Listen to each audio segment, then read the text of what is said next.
I've been attached with the feeling of waking up with you by my side. Grabe nga talaga ang galak sa puso ng ating Bel Mariano, lalong-lalo pa at kasama nga siya sa ASAP in Vancouver, Canada. At sa bawat larawan nga na binahagi sa social media ay talagang pinag-uusapan na, lalong-lalo pa nga at nagkaroon ng MediaCon. Narito nga guys sa nasabing video, sabay-sabay nating panoorin. Last time Valentine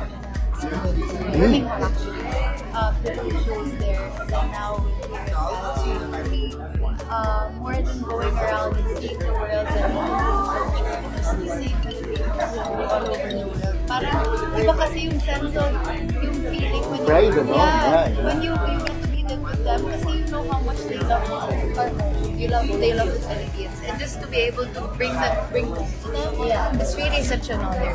Bring home and hope. Yun, and on that note, we'd like to thank you because what you're doing is good for the community. Kasi people here are homesick, and you're bringing home. You're bringing a taste of home, diba?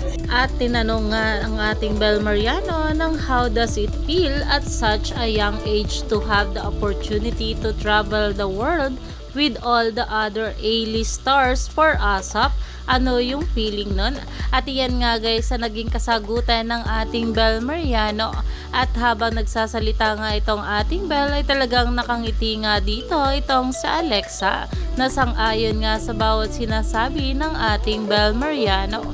Kaya naman stay tuned lang tayo for more update kila Donnie at Bel sa mga susunod pa na ayuda.